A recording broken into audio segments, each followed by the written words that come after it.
Tidak ada manusia yang tidak diuji Allah Subhanahu wa ta'ala. Ahasiban nasu ayyutraku ayyaqulu amanna. Apakah manusia itu menyangka dia dibiarkan begitu saja mengatakan kami beriman, wa hum la yuftanun, padahal iman mereka belum diuji. Walanabluwannakum, kami pasti akan menguji kamu, bisyai'im minal khauf, takut, wa naqsim minal amwal. Walanabluwannakum bisyai'im minal khauf, takut, wal ju', lapar, wa naqsim minal amwal, kurang harta, wal anfus, sakit, was samarat, kering kerontang paceklik, wa basyiris sabirin, berikan kabar gembira kepada orang yang sabar. Siapa dia? Alladzina idza asabatkum musibah qalu inna lillahi wa inna ilaihi. Salat sudah, puasa Senin Kamis sudah, sedekah sudah, wakaf sudah, infak sudah, ngaji sudah, kok kena musibah juga. Banyak anak-anak muda ketika sudah hijrah komplain ke ustaz. Ustaz, dulu saya ketika masih pacaran bisnis saya lancar, waktu masih nyabu hidup saya enak. Begitu hijrah dengar pengajian ustaz, datang ke masjid, sholat, keluar masjid sendal hilang. Pergi ke parkiran, helm kena hujan. Untuk apa Allah uji kita? Halaman 12 nomor 4. Musibah diberikan Allah untuk membuat hamba-hambanya tidak sombong, mau berserah diri dan minta tolong kepada Allah. Rumah besar, mobil besar, istri, kantong besar, tabungan besar, maka dia tidak lagi ada ketergantungan kepada Allah. Allah uji. Nabi Musa alaihissalam tinggalnya di istana Fir'aun, penuh. Akhirnya Allah buat skenario bagaimana supaya dia keluar dari istana Fir'aun. Ada dua orang yang sedang kelahi, dilerai, dipisah oleh Nabi Musa, ngotot juga, ditinju Nabi Musa, mati. Kebetulan yang mati ini adalah rakyatnya Fir'aun. Ngamuk, terusir. Di saat terusir dia ingat kepada Allah. Nabi tidak pernah lupa pada Allah. Sedangkan Nabi saja pun diuji Allah, apalagi kita yang tidak ada apa-apanya dibandingkan dengan Nabi. Nabi Ibrahim alaihissalam terusir dari kampung halamannya, dikejar-kejar. Dia masuk ke dalam tempat ibadah kafir musyrik, dihancurkan berhala-berhala. Mereka kejar, dinyalakan api unggun oleh Namrus, harriquhu, bakar dia. Api yang tabiatnya membakar, menghancurkan, merubah materi jadi debu, tak tersisa. Tapi di situ turun pertolongan Allah. Ya naru kuni bardan wasalaman ala Ibrahim. Wahai api, sejuklah engkau, selamat engkau. Ketika kita sedang diuji Allah, dunia terasa sempit. Yang dulu banyak kawan berubah menjadi lawan. Yang dulu teman cerita sekarang sudah tidak mau. Bawaannya curiga. Bersandar kepada manusia akan binasa, bersandar kepada jabatan akan sirna, bersandar kepada harta akan hilang. Di saat itulah kita mengangkat tangan berkata yang besar hanya Allah. Allahu Akbar. Salat kita jadi lebih khusyuk. Wa ma min dabbatin fil ardi, tidak ada satupun makhluk yang melata berjalan di atas muka bumi ini illa 'ala Allah rizquha, rezekinya sudah dijamin Allah Subhanahu wa ta'ala. Hanya saja datang cemas, datang ragu, datang ngeri, datang galau, sempit pikiran. Kalau mindset otak kita sempit, hati kita susah, jantung koroner datang. Jadi apa yang bisa menenangkan hati ini? Dekatkan diri kepada Allah, serahkan semuanya. Inna salati wa nusuki wa mahyaya wa mamati lillah. At-tahiyatul mubarakatus salawatut thayyibatu lillah. Assalamualaikum warahmatullahi wabarakatuh. La ilaha illallah dahu la syarikalah, lahul mulku wa lahul hamdu, yuhyi wa yumit wa huwa ala kulli syai'in qadir. Serahkan pada Allah. Kelompok A, kelompok B. Yang kelompok A sholat, orangnya baik, zikir, nggak dapat ikan. Yang kelompok B nggak sholat, mabuk, minum khamar, ikannya banyak. Kata yang kelompok A, Tuhan nggak adil. Kita yang sholat kok nggak dapat ikan, mereka nggak sholat. Dia lupa bahwa yang sholat diuji kesabarannya, sedangkan yang tidak sholat sedang dipermainkan dengan Pak Ustadz, dulu saya sebelum hijrah bisnis saya lancar-lancar aja. Sekarang setelah hijrah ini sulit, susah. Dulu diuji dengan harta, kau tidak lulus. Sekarang diuji dengan kesulitan pun kau tak lulus juga. Emangnya Allah tidak tahu kalau kita ini layak atau tidak layak menjadi penghuni surga? Allah tahu. Lalu kenapa dia uji kita? Dia mau ngasih tahu diri kita untuk kita sendiri paham. Oh, sesungguhnya aku ternyata nggak lulus jadi penghuni surga. Allah Maha tahu. Wa na'lamu ma tuwaswisu bihi nafsuh. Kami tahu apa yang berbisik-bisik dalam hatimu. Akhirnya kelompok yang sholat tadi nggak sholat subuh. Begitu nggak sholat subuh, mancing, langsung dapat ikan, dan perut ikannya dibelah, ada permata di dalam. Tuh, ternyata kalau nggak sholat dapat rezeki. Tapi ada satu yang ingat dia, Allah sedang menguji kita. Dia serta sampah permata, sampah dunia. Kenapa dia buang? Karena kita mendapatkan ini dalam keadaan kita meninggalkan perintah Allah Subhanahu wa ta'ala. Buangkan, mancing sekali lagi, sholat, tobat, mancing sekali lagi, dapat ikan yang lebih besar, permatanya yang lebih besar. Allah mengganti kesabaran.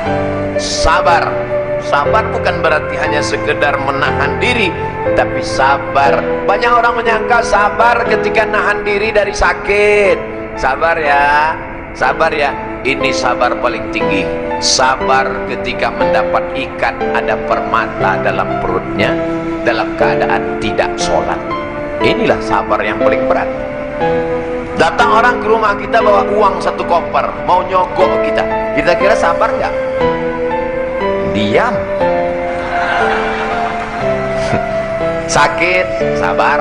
Mati, sabar. Covid, sabar. Demam, sabar. Datang orang mau nyogok 1 miliar. Yang bilang sabar, mudah-mudahan nggak datang. Jadi sesungguhnya ujian itu tidak hanya dalam bentuk kesusahan, tapi juga ada kalanya dalam bentuk ikan yang isi perutnya permata, karena Allah ingin menguji keimanan kita. Ustaz pernah diuji seperti itu ya. Dulu sebelum nikah nggak ada ujian, setelah nikah komen mereka di YouTube. Sabarlah, jangan mengeluh. As-sabru minal iman bimanzilati ra'si minal jasad. Sabar itu seperti kepala. Kalau orang tidak punya kepala, maka orang tidak sabar, sama macam manusia tidak ada kepala. Sabar yang kedua, sabar dalam meninggalkan maksiat. Pacarnya cantik, lebih putih, lebih tinggi, lebih semuanya, lebih kaya, tapi dia sabar untuk memutuskannya walaupun dia dikejar-kejar cewek cantik. Sabar dalam ketaatan. Banyak orang bisa, tapi sabar dalam meninggalkan maksiat berat. Datang orang cantik, punya kekuasaan, mengajaknya berzina, ditarik bajunya, robek dari belakang. Dia berkata, inni akhafullah, aku takut kepada Allah. Siapa dia? Yusuf alaihissalam. Inilah sabar yang paling tinggi, sabar dalam menolak perbuatan maksiat. Qalbu yang dirundung kesedihan dan kesusahan berada dalam penjara neraka jahanam. Meskipun hal itu datang untuk kebaikan, kalbu ini akan tetap dalam siksa neraka dunia sampai dia kembali bertauhid. Hati itu susah, hati itu risau, hati itu gundah gulana, hati itu galau. Hati tidak bisa ditenangkan dengan narkoba, hati tidak bisa ditenangkan dengan khamar, minum-minuman keras, hati tidak bisa ditenangkan dengan zina. Hati hanya bisa ditenangkan dengan zikir la ilaha. Kalbu itu tidak memiliki jalan untuk lepas dari kesedihan dan kesusahan yang menyiksa, menyakitkan, membinasakan. Salah satu jalannya mahabbah, cinta kepada Allah Subhanahu. Bagaimana cara menghilangkan kesedihan? Satu, menghadirkan Allah dalam hati. Allah tidak punya rupa. Kalau kau pejamkan matamu nampak hitam merah bulat petak lonjong bentuk cacing. Allah tidak seperti itu. Walam yakul lahu kufuwan ahad. Allah bisa kau rasakan keagungannya, Allah bisa kau rasakan ketenangan dalam hatimu. Berzikir la ilaha illallah. Mulut menyebut, hati mengingat, pikiran fokus. Mulut menyebut, hati mengingat. Alladzi waswisu fi sudur. Setan berbisiknya bukan di telinga, setan berbisiknya di dada. Bagian mana? Sebelah kiri. Jantung berdegup, berdetak. Terserah mau zikirnya la ilaha illallah, mau zikirnya Allah Allah, mau zikirnya subhanallah, mau zikirnya alhamdulillah, mau zikirnya Allahu akbar. Terserah. Kalau Ustaz Somad sendiri zikirnya apa? Istighfar. Habis istighfar sholawat, habis sholawat la ilaha illallah. Tanamkan keyakinan bahwa Allah tengah menyusun rencana yang lebih baik dan lebih indah. Ada Allah yang mengatur kehidupan. Kau bukan berjalan sendirian di atas alam semesta. Ada Dia yang mengatur hidupmu. Siapa Dia? Allah. Adakah Tuhan selain Dia? La ilaha illa huwa. Apakah Dia hidup? Al-Hayyu. Apakah Dia mengatur hidupku? Al-Qayyum. Mesti yakinkan dalam hati, ini takdir, aku hidup dalam rencana Allah. Rencana Allah lebih cantik, lebih indah, lebih baik. Husnuzon kepada.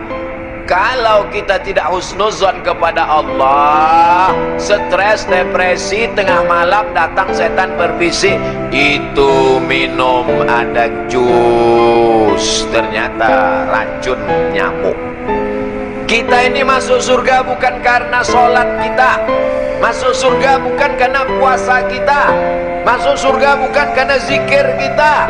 Kita masuk surga karena rahmat Allah. Kita sholat karena ingin mengundang rahmat Allah. La yudkhilal jannata ahadakum amaluhu. Amalmu tidak membuatmu masuk surga. Lalu yang membuat kita masuk surga itu apa? Illa ayyataghammadani Allahu birahmatih. Masuk surga karena rahmat Allah. Apa saja yang membuat rahmat Allah itu turun? Satu, berbuat ihsan. Dalilnya, inna rahmatallah, rahmat Allah qaribun, dekat, minal muhsinin, dekat kepada orang yang berbuat ihsan. Apa yang membuat rahmat Allah turun? Fa ammal ladzina amanu billah, orang yang beriman kepada Allah, wa'tasamu bihi, berpegang teguh dengan Allah, fasayudkhiluhum fi rahmatim min, dia akan dimasukkan Allah ke dalam rahmatnya. Beriman dan berpegang teguh. Banyak orang beriman tapi tak berpegang teguh. Tiga, sabar ditimpa musibah. Ulaika alaihim salawatum min rabbihim wa rahmah. Orang yang sabar ditimpa musibah, maka dia mendapatkan rahmat dari Allah SWT. Empat, takwa. Uktub lana fi hadhihi dunya hasanatan wa fil akhirati inna hudna ilaik. Qala azabi usibu bihi man asya' wa rahmati wasi'at kulla syai'. Rahmat Allah SWT untuk orang yang bertakwa. 6. Berbuat baik. Inna rahmatallahi qaribum minal muhsinin. 7. Berhijrah, berjihad. Ulaika yarjuna rahmatallah. Mereka mengharapkan rahmat Allah. 8. Laula tastaghfirunallah. Banyak-banyaklah kamu beristighfar kepada Allah. La'allakum turhamun. Kamu dapat rahmat. 9. Mendengarkan bacaan Quran. Wa idza quri'al Quran. Kalau ada orang baca Quran, fastami'u lahu, dengar baik-baik. Wa ansitu, diam. La'allakum turhamun. Ada orang baca Quran, diam. Qari tadi baca Quran. Bismillahirrahmanirrahim. Dia diam. Tapi tangannya sama aja. Mulutnya diam, tangan main. Diam, renungkan maknanya, fahami isinya, turun rahmat Allah ke dalam hati, lapang segala yang sempit. Dijadikan Allah kita hamba yang sabar, yang bersyukur dalam menerima segala yang diberikan Allah Subhanahu wa ta'ala.